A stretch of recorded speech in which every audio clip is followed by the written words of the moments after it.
فریحہ نے سکھ کا سانس لیتے ہوئے کہا اور ایسے پرسکون ہو کر بیٹھ گئی جیسے بڑی دیر تک سولی پر ٹنگی رہی ہو۔ فٹی منہ تمہارا، انسان کوئی اچھی بات ہی سوچ لیتا ہے۔ وہ کپڑے جھاڑ کر کھڑی ہو گئی۔ اب چلو تمہارے پیر بابا سے پھر کبھی مل لیں گے، ابھی مجھے نیند آ رہی ہے۔ اس نے قدم بڑھا دیے۔ ہائے! فریحہ کو اس کی بات سن کر ایک اور جھٹکا لگا۔ کیا اسے یاد نہیں بے ہوشی سے پہلے وہ بابا سے مل چکی ہے؟ اس نے جاتی خوش نصیب کو دیکھا جو ایسے لاپرواہی سے دربار سے نکل گئی تھی جو اس کی شخصیت کا شیوا رہا تھا۔ خوش نصیب، میری بات تو سنو! وہ اس کے پیچھے بھاگی۔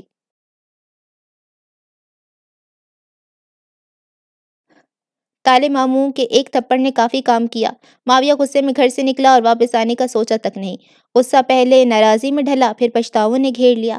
بارش بھی اس روز وقفے وقفے سے برستی رہی۔ وہ جیکٹ کی جیبوں میں ہاتھ گھسائے سڑکوں پر پھرتا رہا۔ قسم کھائی تھی مڑ کر وہاں نہیں جائے گا جہاں ایک تو ٹکے کی لڑکی کے لیے اس پر ہاتھ اٹھایا گیا، اسے جھوٹا قرار دیا گیا۔ لیکن ایسی جذباتیت کی قسموں کی مدت کم ہی ہوتی ہے۔ سو شام ڈھلے جب وہ واپس پلٹا تو نہ صرف غصہ اتر چکا تھا بلکہ دل میں دبے غم کا منہ زور طوفان بھی اپنا زور کم کر چکا تھا۔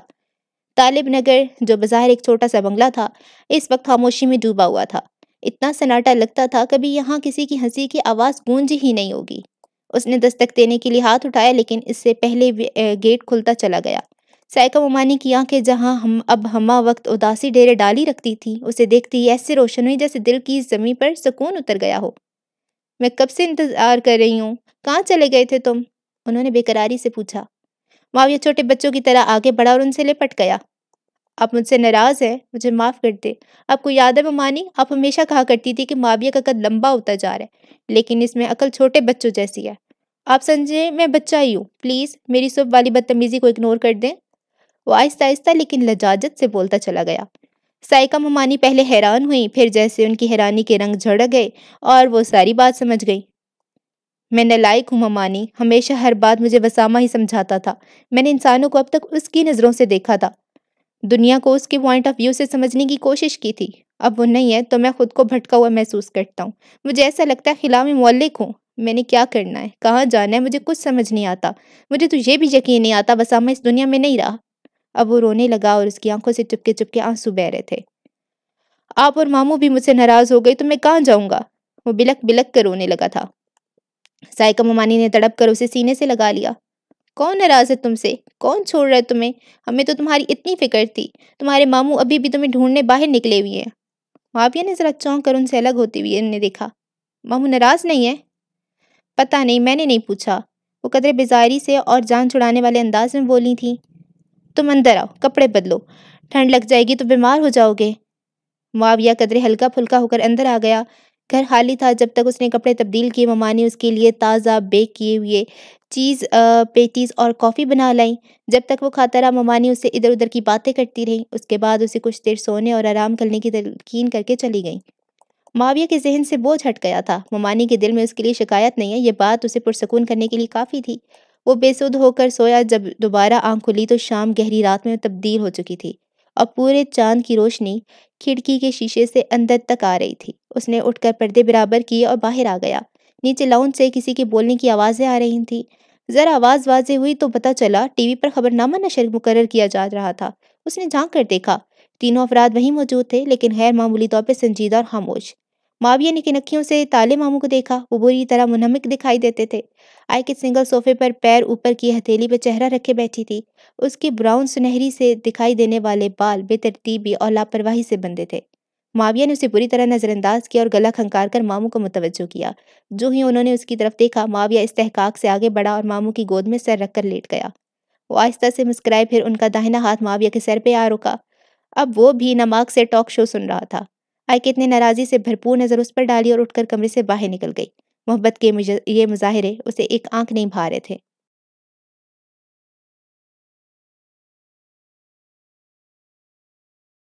مجھے اتنی زیادہ نیند آ رہی ہے، میری آنکھیں خود بخود بند ہو رہی ہیں، مجھے ایسے لگتا ہے میں گر جاؤں گی۔ چھوٹی گلی سے نکل کر وہ مین روڈ کے کنارے آئیں تو خوش نصیب نے اپنا سر پکڑتے ہوئے کہا۔ اس سڑک کو عبور کر کے سامنے کی لین میں کچھ آگے جا کر ان کے گھر تھے اور گھر ابھی کافی دور ہی تھے۔ آؤ یہاں بیٹھ جاتے ہیں۔ وہ اسے لے کر ایک گھر کے باہر بیٹھ گئی۔ تم نے تو مجھے پریشان ہی کر دیا تھا خوش نصیب۔ اچھا واقعی؟ لو یہ کوئی مذاق تھوڑی ہے۔ فریحہ برا منا گئی۔ مذاق تو وہ تھا جو تم نے میرے ساتھ کیا۔ اب میں نے کیا کر دیا؟ اس کا سر چکرا رہا تھا، اوپر سے ایسی باتیں۔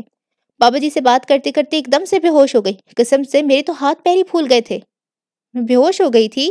اس نے ذہن پہ زور ڈالا۔ صرف یہی نہیں، تم نے تو بابا جی کو یہ بھی بتایا کہ تم شامیر سے شادی کرنا چاہتی ہو۔ جو بم فریحہ کے سر پہ پھوٹا تھا، وہ اس کے بچے کچے ٹکڑے جمع کر کے فریحہ نے اسی شدت سے خوش نصیب کے سر پہ دے مارا، اور نتائج بھی حسب منشا حاصل کر لیے۔ خوش نصیب اپنی جگہ سے 2 فٹ اچھل کر دوبارہ بیٹھی تھی۔ یہ کس نے کہا تم سے؟ اور اس کی آنکھیں شدت کے جھٹکے سے پھٹنے کے قریب ہو گئی تھیں۔ یہ بالکل ایسی بات ہوئی تھی جیسی آپ کے دل کی بات دوسرے کی زبانی ادا ہونے لگے۔ تم نے؟ اور کس نے؟ فریحہ تنک کر بولی۔ اور تم ایسی بدتمیز سہیلی ہو کہ مجھے بتایا تک نہیں۔ میں ناراض ہوں تم سے۔ کیا نہیں بتایا؟ وہ گم سم سی پوچھ رہی تھی۔ شکل پر ایسے تاثرات تھے جیسے بس ابھی رو دے گی۔ یہ کہ تم شامیر کی محبت میں ناک تک ڈوب چکی ہو۔ یہ سچ نہیں ہے، وہ روحان سی ہو کر بولی۔ ہائے، اگر سچ نہیں ہے تو بابا جی کے سامنے اقرار کیوں کیا تھا؟ وہ ناک چڑھا کر بولی۔ انہوں نے تو تعویذ بھی لکھ دیا اور چینی پر دم بھی کر دیا ہے۔ چینی؟ آہ تھو! خوش نصیب کو سنتے ہی کراہیت آئی۔ بات سنو، مجھ سے ذرا دور ہو کر بیٹھو۔ ایسی گندی چیزیں ہاتھ میں پکڑے بیٹھی ہو، اور میرے ساتھ بھی نہ لگنا۔ وہ کھسک کر ذرا اور دور ہو گئی تھی۔ فریحہ نے دانت کچکچائے۔ اسے ایسے گھورا جیسے آنکھوں سے ہی کچا چبانے کا ارادہ رکھتی ہو، لیکن ابھی وہ ایسا کچھ کر بھی نہیں سکتی تھی، کیونکہ اسے اس راز کی حقیقت معلوم کرنا تھی جو اس سے پوشیدہ رکھا گیا تھا، اور خوش نصیب کسی اور ہی کیفیت میں دی گریٹ بابا جی کے سامنے اگل تھی۔ مجھے بتاؤ، آخر معاملہ کیا ہے؟ کوئی معاملہ نہیں ہے، اس نے یکا یک آنکھیں ماتھے پہ رکھ لیں۔ اچھا، اب مجھے جھوٹ مت بولو۔ اسے اب یقین ذرا مشکل سے ہی آنا تھا۔ میں تو سمجھتی تھی تم کیف سے ہی شادی کرو گی۔ خوش نصیب نے ناراضی سے گردن موڑ کر اسے دیکھا۔ تم اور تمہاری سمجھ۔ میں کیوں کرنے لگی کیف سے شادی؟ ایسا کرو، ماتھے پہ انگلی رکھ کر ذرا دیر کو سوچا، تم کر لو۔ ہیں؟ سچ؟ فریحہ تو خوشی سے مرنے والی ہی ہو گئی۔ دیکھو بعد میں مکر تو نہیں جاؤ گی۔ خوش نصیب کو اس کے انداز پر ہنسی آ گئی۔ اتنا اچھا لگتا ہے تمہیں؟ وہ ہے ہی اچھا، کس کو برا لگ سکتا ہے؟ وہ شرارت سے ہنسی۔ اچھا؟ خوش نصیب نے پھر سوچا اور بولی۔ اگر تم کہو تو میں اس سے تمہارے لیے بات کروں؟ ہرگز نہیں، فریحہ کے جواب نے اسے حیران کر دیا تھا۔ کیف مجھے اچھا لگتا ہے، لیکن میں نے اسے شادی کے بارے میں کبھی نہیں سوچا۔ ویسے بھی، وہ جان بوجھ کر بولتے ہوئے رک گئی۔ خوش نصیب کا کیا پتا ناک ہی پر مکہ ہی مار دے۔ ویسے بھی کیا؟ وہ متجسس ہوئی۔ کیف کی آنکھوں میں تمہارا عکس ہے، وہ تمہارے علاوہ ساری زندگی کسی کے بارے میں نہیں سوچ سکتا۔ یکدم فریحہ نے بڑی سنجیدگی سے کہا تھا۔ خوش نصیب نہ چونکی نہ حیران ہوئی، بس چپ چاپ اسے دیکھنے لگی۔ بالفرض تمہارے علاوہ کیف کی زندگی میں کوئی لڑکی شامل ہوئی تو یہ اس لڑکی کے ساتھ بہت بڑی زیادتی ہو جائے گی۔ کیف تمہارے علاوہ کسی سے محبت نہیں کر سکے گا ساری زندگی۔ خوش نصیب یکدم ہنستی۔ لو، اس میں ہنسنے کی کیا بات ہے؟ فریحہ نے ناک چڑھا لی۔ مذاق کرنا کیف کی عادت ہے، اسے مجھ سے کوئی محبت نہیں ہے۔ اس نے جیسے بڑے راز سے پردہ اٹھایا تھا۔ اور اگر ایسا کچھ ہے، اس نے ایک ڈرامائی سا توقف دیا تھا، تو وہ اپنے ساتھ بہت ناانصافی کر رہا ہے۔ سمجھو، شراب کے پیچھے بھاگ رہا ہے۔ ہمارے خاندان والے اسے کبھی مجھ سے شادی نہیں کرنے دیں گے، اور اگر دنیا میں رہ جانے والی آخری لڑکی بھی میں ہوئی تو کیف کو مجھ سے شادی کرنے سے روک دیا جائے گا۔ اتنا ہی ناپسند کرتے ہیں مجھے سب۔ خوش نصیب باسط، کیف بن حسان کے لیے ایک سراب ہے، صحرا میں پانی کی طرح نظر آتا ہوا سراب، جس کی تمنا میں اس کے پیچھے ہلکان ہوا جا سکتا ہے، لیکن اسے حاصل نہیں کیا جا سکتا۔ اسی وقت پورب سے آندھی کا تیز بگولا اڑا اور آن کی آن سارے آسمان پر پھیل گیا۔ زمین سے آسمان تک مٹی کی چادر تنتنے لگی۔ وہ دونوں موسم کے تیور دیکھ کر گھبرائی نہیں، لیکن گھر جانے کے لیے کھڑی ہو گئی۔ فریحہ کے ماتھے پہ سوچ کی پرچھائی نظر آتی تھی، وہ جیسے دکھی سی ہو گئی تھی۔ تمہیں کیا ہوا ہے؟ خوش نصیب نے اس کا لٹکا ہوا منہ دیکھ کر پوچھا۔ تم پسندیدہ کیوں نہیں بن جاتی خوش نصیب؟ میں کیا بتاؤں، تم اور کیف ساتھ ساتھ کھڑے کتنے اچھے، کتنے پیارے لگتے ہو۔ وہ کتنی اچھی، کتنی پیاری سہیلی تھی۔ خوش نصیب کو اس کے خلوص پر پیار آیا، لیکن بات پر ہنسی۔ یہ ممکن نہیں ہے، میرے پیدا ہوتے ہی میرے ماتھے پر ناپسندیدگی کا ٹیگ لگا دیا گیا تھا۔ جب ایک چھوٹی سی بچی پر کسی کو رحم نہیں آیا تو اب کیوں کوئی مجھے پسند کرے گا؟ دوسری بات، میں نے کبھی کوئی ایسی کوشش بھی نہیں کی کہ کسی کی پسندیدگی کی لسٹ میں میرا نام شامل ہو سکتا ہے۔ مجھے ہمیشہ سے یقین رہا ہے، ایسی ہر کوشش ناکام ہی رہے گی۔ وہ لاپرواہی سے بول رہی تھی۔ تمہیں پتہ ہے، میری عادت ہے، میں کسی ایسے کام کو کرنے کی کوشش نہیں کرتی جس میں کامیابی کا مجھے یقین نہ ہو۔ اس لیے میں نے کبھی کیف کی باتوں پر دھیان ہی نہیں دیا۔ کیف پر دھیان کیسے دیتی تم؟ سارا دھیان تو شامیر کی طرف لگا ہوا ہے۔ فریحہ کو جیسے بڑا برا لگ رہا تھا اس کا ذکر۔ وہ تو اب آیا ہے، لیکن تم خیر نہیں سمجھو گی۔ اس نے ناک سے مکھی اڑائی اور تیز ہوا سے چہرے پر آتے بالوں کی لٹوں کو کانوں کے پیچھے اڑستی آگے بڑھی۔ فریا سرت سے اس کے ساتھ چلنے لگی۔ میرا دل کہتا ہے وہ تمہارے لیے اچھا نہیں ہے۔ وہ فکر مند ہو رہی تھی۔ لیکن اس کی دولت میرے لیے اچھی ہے اور مجھے وہی چاہیے۔ خوش نصیب نے گہری سانس بھر کر جیسے ہر راز سے پردہ اٹھاتے کا فیصلہ کرتے ہوئے کہا، دیکھو مجھے نہیں پتا یہ بات میں پیر بابا کے سامنے کیسے بول گئی۔ شاید مجھے ہپنوٹائز کیا گیا ہو۔ میں نے سنا ہے ہپنوٹزم کے ذریعے کسی بھی انسان کے دل کا حال اس کی زبان سے جانا جا سکتا ہے۔ لیکن مجھے شامیر کی دولت میں دلچسپی ضرور ہے۔ میں اسے شادی بھی کرنا چاہتی ہوں کیونکہ ایک یہی راستہ ہے جو مجھے اس سارے ماحول سے باہر نکال سکتا ہے، میری محرومیوں کا ازالہ کر سکتا ہے، اور اپنے مقصد کے حصول کے لیے میں ہر حد تک جانے کا ارادہ بھی کر چکی ہوں۔ لیکن محبت نہیں مجھے شامیر سے۔ فریا چپ سی رہ گئی۔ اسے یہ باتیں ہرگز سمجھ نہیں آ رہی تھیں۔ اسی وقت آندھی نے زور پکڑ لیا اور درختوں اور بل بورڈز کو زور زور سے ہلانے لگی۔ راہ چلتے لوگ بھی جلدی جلدی اپنے منزلوں کی طرف بڑھنے لگے۔ جلدی چلو، خوش نصیب نے فریا کا ہاتھ پکڑ کر کھینچا، لیکن ہوا اتنی زوراور تھی کہ وہ 2 قدم آگے بڑھی تھی تو 4 قدم پیچھے آتی تھی۔ لباس ہوا سے بے قابو ہو رہے تھے، الجھن تھی، دھول مٹی آنکھوں میں گھس رہی تھی۔ کالی اوڈی کے ٹائر عین ان کے عقب میں چرچرائے تو دونوں ہی نے مڑ کر دیکھا۔ شامیر انہیں اندر بیٹھنے کا اشارہ کر رہا تھا۔ خوش نصیب نے فریا کا ہاتھ کھینچا اور گھڑپ سے گاڑی میں بیٹھ گئی۔ شامیر نے گیئر بدلا، بریک سے پاؤں ہٹا کر ریس پر رکھا اور زن سے گاڑی آگے بڑھا دی۔ لڑکیوں کو اپنی ناکوں، آنکھوں اور کپڑوں سے مٹی جھاڑنے میں کچھ وقت لگا۔ خوش نصیب نے مٹی سے چھٹکارا حاصل کر کے گاڑی کی طرف دھیان دیا۔ ہائے، اوہ کس قدر نرم سیٹ تھی۔ اچھا تو اس گاڑی میں بیٹھ کر ایسا لگتا ہے، واہ۔ یوں ہی دل میں جھومتے ہوئے نظر بیک ویو مرر پر پڑی اور وہ سٹ پٹا گئی۔ شامیر مسکراہٹ ہونٹوں کے کناروں میں دبائے دلچسپی سے اسے دیکھ رہا تھا۔ نظر ملنے پر نہ وہ سٹ پٹایا نہ نظر پھیری، الٹا خوش نصیب نے ہی رخ بدل لیا اور اس طرح دروازے سے لگ کر بیٹھ گئی جیسے شامیر کی نظروں کی دسترس سے دور نکل جانا چاہتی ہو۔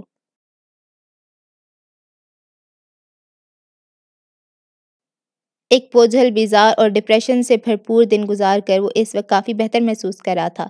تالے معمول سائیکا ممانی اس سے خفا نہیں تھے۔ اس سے بڑی بات اور کیا ہو سکتی تھی؟ باقی آئیکت بچی تو اس کی اسے کوئی خاص پرواہ نہیں تھی۔ ہاں، بار بار وہ خود کو یہی باور کروا رہا تھا۔ ماموں مامی کے ساتھ بیٹھ کر اس نے ڈھیروں باتیں کی، گزرے دنوں کو یاد کیا اور یہ کیسے ممکن تھا کہ ماضی کو دہرایا جاتا اور اس ماضی میں وسامہ کا ذکر نہ ہوتا۔ پرانی باتیں، پرانی شرارتیں، ایک دوسرے کو ہنسانے کے لیے ان تینوں نے اپنی یادداشتیں میں مصروف سارے لطیفے ایک دوسرے کو سنا ڈالے تھے۔ پھر سائیکا ممانی کو کچھ خیال آیا تو ہڑبڑا کر اٹھیں۔ انہیں رات کے کھانے کی فکر ستانے لگی تھی۔ معاویہ نے کہا کہ انہیں فکر مند ہونے کی ضرورت نہیں ہے، وہ کھانا باہر سے لے آئے گا، لیکن سائیکا ممانی نے صاف منع کر دیا۔ میں اور تمہارے ماموں تو باہر کا کھا لیں گے، لیکن آئیکت نہیں کھائے گی۔ وہ نہیں کھائے گی تو اسے کہیں اپنے لیے خود بنا لے۔ آپ اس کی ملازمہ نہیں ہیں، اس کے کھانے کی فکر کے لیے فکر مند ہوتی پھریں۔ اس نے اپنے مخصوص اکھڑ انداز میں کہا۔ اس نے مجھے کھانا بنانے کے لیے نہیں کہا معاویہ، میں اپنی خوشی سے بناتی ہوں، نرمی سے بولی۔ چلیں پھر آج میری خوشی کے لیے باہر کا کھا لیں، وہ بضد ہوا۔ اچھا ٹھیک ہے، تو ہم تینوں کے لیے باہر سے لے آؤ، لیکن آئیکت کے لیے میں گھر میں کچھ پکا لوں گی۔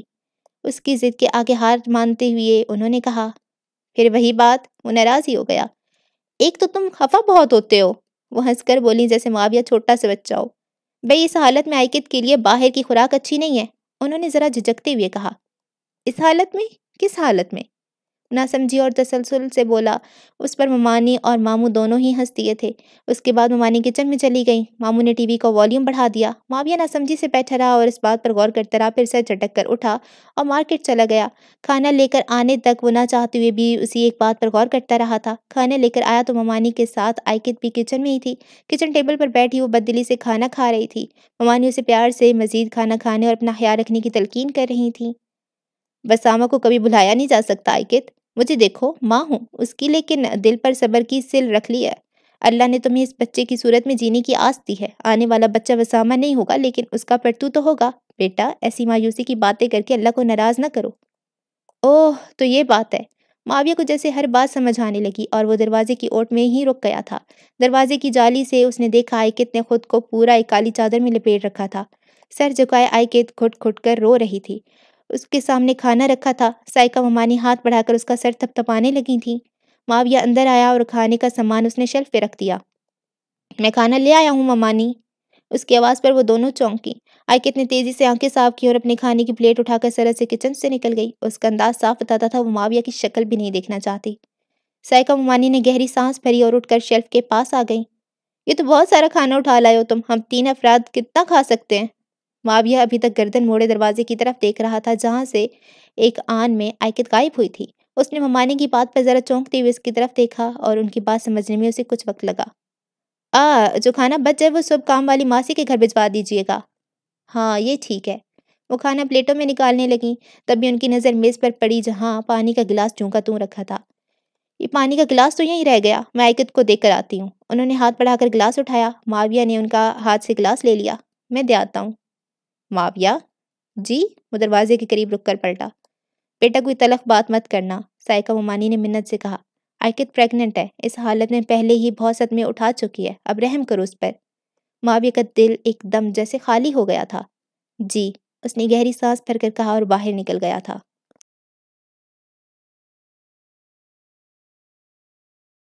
فریہ کے گھر کے سامنے جب کالی آڈی رکی تو خوش نصیبی فریہ کے ساتھ ہی اتر گئی۔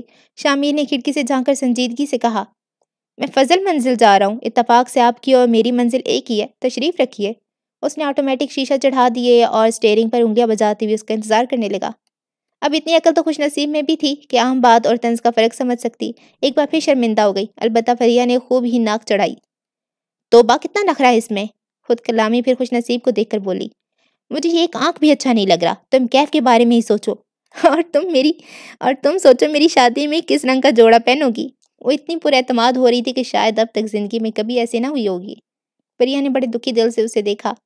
کوئی تو ایسا راستہ ضرور ہوگا کہ اس کا خیال تمہارے دل سے نکل جائے۔ صرف ایک، اس نے شہادت کی انگلی اٹھا کر کے کہا، یا تو اس کی ساری دولت کسی دریا میں بہہ جائے یا کیف کے پاس اتنا روپے آ جائے کہ اس کے علاوہ مجھے کوئی دکھائی نہ دے، ہنس کر کہا۔ فریہ دل محسوس کر رہ گئی، پھر چونکے اور خوش نصیب اسے پیاری بھی تھی، سو دوپٹے کے پلو سے پیر بابا کی دوئی پوڑی اور تعویذ کھولتے ہوئے بولی، تعویذ اس کی کمر کی چوکھٹ میں دبا دینا اور یہ چینی 15 دن تک اسے کھلانی ہوگی۔ تعویذ تو میں پھر بھی لے لوں، لیکن اس گندی چینی کو دور کرو مجھ سے۔ اسے گھن آ رہی تھی۔ میں تو کہتی ہوں گٹر میں بہا دو۔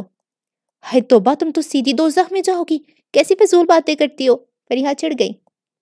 یہ گند بلا کھانا بھی تو خودکشی کرنے جیسا ہی ہے، اور خودکشی کی تب بھی تو دوزخ میں ہی جانا پڑے گا، اس لیے بہتر ہے کہ تم ہی رکھو۔ اس نے تعویذ لے کر مٹھی میں دبایا اور گاڑی میں بیٹھ گئی۔ شامیر نے فوراً ہی گاڑی چلا دی۔ خوش نصیب گاڑی سے باہر دیکھنے لگی۔ ایسی اعلیٰ سواری اور پھر اے سی کی کولنگ سے بھرپور۔ آندھی کی زور سے گرتے پڑتے لوگ چونٹیوں جیسے دکھائی دیتے تھے۔ بند شیشوں کے اس پار پورا شہر آندھی کی مٹی سے لبالب بھرا ہوا تھا اور مٹیالہ سے دکھائی دیتا تھا۔ عجیب فینٹیسی تھی جو لگژری گاڑیوں میں بیٹھ کر ہی تخلیق ہو سکتی تھی۔ خوش نصیب کے لب خود بخود مسکرانے لگے، یعنی شامیر کے متعلق کیا ہوا اس کا فیصلہ کسی صورت بھی کھاٹے کا سودا ثابت نہیں ہوگا۔ وہ شامیر سے شادی کرے گی، شامیر اپنا سارا پیسہ اسے دے دے گا، وہ امی مہنور اور نانی کو اپنے محلوں جیسے گھر میں لے جائے گی اور ساری پریشانیاں ختم ہو جائیں گی۔ گئے زمانوں کی بات ہے، سنا ہے ایک شکچلی ہوا کرتا تھا، اس نے اپنے سر پر انڈوں کی ٹوکری رکھ کر کچھ ایسے مستقبل کے ساز باز کی تھی۔ وقت کو فکر لاحق ہوئی، کہیں آنے والے دور میں خوش نصیب کو شیخ چلی نہ پکارا جانے لگے۔ وقت کے تفکر سے دور سوچ سوچ کر اس کی مسکراہٹ گہری ہوتی چلی گئی، یہاں تک کہ شامیر کے کھنکارنے نے اسے متوجہ کر لیا۔ تم نے میری انسلٹ کی ہے، وہ بہت سنجیدگی سے کہہ رہا تھا۔ خوش نصیب نے تڑپ کر اسے دیکھا۔ اچھا، یہ کب کی بات ہے؟ اس نے سوچا۔ گھر میں تم مجھے اگنور کرتی ہو، that's okay, it's not a big deal, لیکن ابھی میں نے تمہاری اور تمہاری سہیلی کی مدد کی، کم سے کم تمہیں میرا شکریہ ادا کرنا چاہیے تھا، لیکن تم گاڑی سے اتر گئی اور ایسے اجنبی بن کر کھڑی ہو گئی جیسے مجھے جانتی ہی نہ ہو۔ کیا تم نے مجھے کوئی ٹیکسی ڈرائیور سمجھ لیا ہے جو ہر کسی کو اپنی گاڑی میں بیٹھنے کی دعوت دیتا رہتا ہے؟ اس کا لہجہ تیز اور تلخ تھا۔ خوش نصیب پہلے کچھ بول ہی نہیں سکی، پھر اس نے تھوک نکل کر اپنا سوکھتا ہوا حلق تر کیا، کھنکھار کر اپنی آواز بحال کی، بالکل ایسے جیسے مائک پر بولنے سے پہلے 1 2 3 کے بعد ہیلو ہیلو ٹیسٹنگ بولا جاتا ہے، اور پھر بولی، مجھے نہیں لگتا میرا ایسا کوئی ارادہ تھا۔ تو تم نے غیر ارادی طور پر ایسا کیا ہوگا، یہ تو اور بھی بری بات ہے۔ اس کا موڈ بحال نہیں ہو رہا تھا۔ سائیکالوجی کہتی ہے ہم غیر ارادتاً بھی وہی کام کرتے ہیں جن کا ذکر ہمارے لاشعور میں کبھی نہ کبھی ہوا ہوتا ہے۔ اس کا مطلب تم نے کبھی نہ کبھی میرے ساتھ مس بیہیو کرنے کا ارادہ تو کیا ہوگا۔ جیسے قائل ہونے کو تیار ہی نہیں تھا۔ ایک بات بتاؤ، کیا تم واقعی آسٹریلیا سے آئے ہو؟ خوش نصیب نے الجھ کر پوچھا۔ ہاں، وہ اس سے زیادہ الجھ گیا۔ لیکن میں اور بھی ممالک میں رہا ہوں، پورا بچپن امریکہ میں گزرا ہے، میں تمہیں اپنا پاسپورٹ بھی دکھا سکتا ہوں، وہ جلدی سے بولا، اور خوش نصیب کے دل میں پھلجھڑیاں چھوٹنا شروع ہو گئیں۔ اپنا مستقبل روشن بنانے کے لیے اس نے غلط بندے کا انتخاب نہیں کیا تھا۔ سیٹ پر ذرا سا ترچھا ہو کر خوش نصیب نے خود کو چپکے سے لیکن پرجوش طریقے سے تھمز اپ کیا اور بولی، پاسپورٹ دکھانے کی ضرورت نہیں ہے، میں صرف یہ جاننا چاہتی ہوں پورا بچپن امریکہ میں گزار کر بھی تم اتنی مشکل اردو کیسے بول لیتے ہو؟ میں اگر ایسے لفظ بولوں تو 2 دن تک میری زبان دکھتی رہے گی۔ اس نے اتنی بیچارگی سے کہا کہ پہلے شامین نے اسے تعجب سے دیکھا اور اگلے ہی پل ہنس دیا۔ ہنستے ہوئے وہ جیسے دل ہی دل میں خوش نصیب کی باتوں سے محظوظ ہو رہا تھا۔ خوش نصیب نے انتظار کیا کہ وہ جی بھر کر ہنس لے تو اگلی بات کی جائے، لیکن شامیر کی ہنسی ختم ہونے کا نام ہی نہیں لے رہی تھی۔ دراصل اسے ان تمام لطیفوں پر ہنسی آنے لگی تھی جو فضل منزل آنے کے بعد سے لے کر اب تک سن چکا تھا، اور بہت سوں کا عملی مظاہرہ بھی اسی کی آنکھوں کے سامنے ہوا تھا۔ وہ ہنسا تو ہنستا ہی چلا گیا، یہاں تک کہ پہلے خوش نصیب کے ہونٹوں پر دبی دبی سی مسکراہٹ نمودار ہوئی، پھر ہنسی میں بدلی۔ جیسے چھپانے کے لیے اس نے رخ بھی موڑا، لیکن پھر ان دونوں کی ہنسی ایسی پھلجھڑیوں میں بدل گئی جو ایک بار شعلہ پکڑ لے تو جلدی بجھنے کا نام نہیں لیتی۔ جب وہ دونوں دیر تک ایک بے تکی سی بات پر جی بھر کر ہنس چکے تو شامیر نے اپنا تنفس بحال کرتے ہوئے گیئر پر ہاتھ رکھا اور بولا، میں کچھ عرصہ چائنا کے شہر شینزین میں بھی رہا ہوں۔ وہاں کے مقامی لوگ کہتے ہیں کہ جب 2 لوگ کسی ایک بات پر ہنستے ہیں تو الگ ہونے سے پہلے انہیں دوستی کا اعتراف کر لینا چاہیے، کیونکہ ماضی قریب میں ان کے درمیان دوستی کی بنیاد رکھی جا رہی ہوتی ہے۔ اس کی مسکراہٹ پرکشش اور دل موہ لینے والی تھی، حصار کھینچ کر بے بس کر دینے والی۔ خوش نصیب مسکرائی لیکن اس بات میں سر ہلا دیا۔ مجھے تو کوئی اعتراض نہیں ہے، لیکن شاید سیام اور فضیلہ چچی کو اچھا نہ لگے۔ اس نے اپنی طرف سے بڑی ہوشیاری سے پتہ چلا تھا۔ کیا اچھا نہ لگے؟ تمہارا مجھ سے دوستی کرنا۔ وہ دوبارہ مسکرائی۔ آفٹر آل تم ان کے مہمان ہو۔ میں ان کا مہمان ضرور ہوں، لیکن ان کی پسند ناپسند کو فالو کرنے کا پابند نہیں۔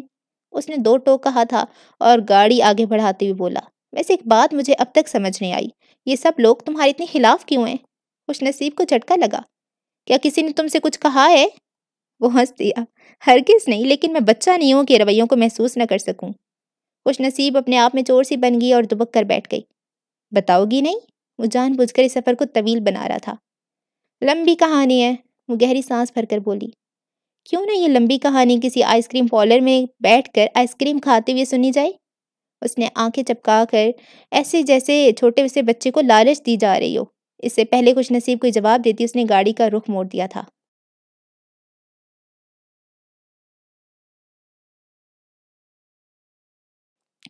معاویہ اسے سارے گھر میں ڈھونڈتا ہوا باہر نکلا۔ آئکت لان سے منسلک برآمدے کی سیڑھیوں پر بیٹھی ہوئی تھی اور سر اٹھائے آسمان کی طرف دیکھ رہی تھی۔ وہ اب رو نہیں رہی تھی، لیکن آنکھیں بوجھل دکھائی دیتی تھیں۔ چھوٹی سی ستواں ناک کچھ سردی اور کچھ رونے سے لال ہو رہی تھی۔ براؤن بال جنہیں دیکھ کر ہمیشہ ایسا لگتا تھا جیسے کسی نے مٹھی بھر سونا اس کے سر پر پھینک دیا ہو، اس وقت ڈھیلے سے جوڑے کی صورت میں پشت پر پڑے تھے۔ کچھ بال چہرے پر پھیل گئے تھے۔ وہ ستون سے ٹیک لگا کر بیٹھی ہوئی تھی، ایسے کہ لان میں لگی ہوئی لیمپ پوسٹ کی روشنی اس کی پشت پر بکھر رہی تھی اور دور سے دیکھنے پر بالوں کا سنہرا پن اور بھی نمایاں ہو رہا تھا۔ ایسا لگتا تھا جیسے ننھے منھے کئی جگنو اس کے بالوں پر آنکھ مچولی کھیلنے آ گئے ہوں۔ یہی سنہرا پن اس کی بے تحاشا سفید رنگت میں بھی تھا۔ اس کی آنکھیں بڑی اور بالوں کی رنگت سے میل کھاتی تھیں۔ پلکیں اتنی گھنی اور سیاہ تھی کہ ایسا لگتا تھا قدرت نے آنکھوں کی حفاظت کے لیے باڑ لگا دی ہو۔ بھویں کمان کی طرح تنی ہوئی تھیں اور پیشانی چھوٹی لیکن قابل رشک تھی۔ معاویہ ٹکٹکی باندھتے اسے دیکھتا چلا گیا اور اس لمحے رات کے اس ادھورے اور بے مطلب پہر میں اس نے اعتراف کیا، بسامہ اگر اسے دیکھ کر دیوانہ ہوا تھا تو یہ کوئی اتنی انہونی بات بھی نہیں تھی۔ وہ اتنی خوبصورت اور دلکش تھی کہ اس کے لیے کوئی بھی دیوانہ ہو سکتا تھا۔ آئکت کو کسی کی موجودگی کا احساس ہوا تو اس نے گردن موڑ کر دیکھا۔ معاویہ کو پانی کا گلاس ہاتھ میں پکڑے دیکھ کر اسے عجیب سا لگنے لگا، اس لیے نہیں کہ وہ اس کے لیے پانی لایا تھا، اس لیے کیونکہ وہ اسے ٹکٹکی باندھے دیکھ رہا تھا۔ اس نے اگلی اپنے گرد لپٹی چادر سمیٹی اور قریب رکھی پلیٹ اٹھا کر جانے لگی۔ معاویہ نے اب غور کیا، کھانا پلیٹ میں جوں کا توں رکھا تھا۔ باہر آ کر بھی اس نے یقیناً ایک بھی لقمہ نہیں کھایا تھا۔ کیا ہم تھوڑی دیر یہیں بیٹھ کر بات کر سکتے ہیں؟ گلا کھنکار کر صاف کرتے ہوئے معاویہ نے قدرے جھجک آمیز انداز میں کہا۔ آئکت نے ذرا حیرانی سے اسے دیکھا، پھر اس بات میں سر ہلاتے ہوئے دوبارہ بیٹھ گئی۔ معاویہ اس سے کچھ فاصلے پر ایک دوسری سیڑھی پر بیٹھ گیا۔ خاموشی ان دونوں کے درمیان کچھ حائل رہی، پھر معاویہ نے پانی کا گلاس آئکت کے قریب رکھتے ہوئے آہستگی سے کہا، کانگریچولیشنز، وسامہ ہوتا تو بہت خوش ہوتا۔ اس نے ذرا جھجکتے ہوئے کہا تھا، حالانکہ جس سوسائٹی اور معاشرت میں وہ پلا بڑا تھا وہاں ایسی باتوں کو ڈھکے چھپے لفظوں میں بھی بیان نہیں کیا جاتا، انہیں اوپنلی ڈسکس کیا جاتا ہے۔ تھینک یو، آئکت نے ذرا دیر بعد آہستہ سے کہا۔ یقیناً وہ بہت خوش ہوتا، اسے اولاد کی بہت خواہش تھی۔ دکھ ہوا کے جھونکے کی طرح ان دونوں کے درمیان آ کر ٹھہر گیا تھا۔ امانی صحیح کہتی ہیں، تمہیں اپنا خیال رکھنا چاہیے، معاویہ نے اس کی پلیٹ کی طرف دیکھتے ہوئے کہا۔ میں کوشش کر رہی ہوں، اس کی آواز آنسوؤں سے بوجھل تھی۔ لیکن میرا دل نہیں چاہتا معاویہ، مجھے بھوک نہیں لگتی،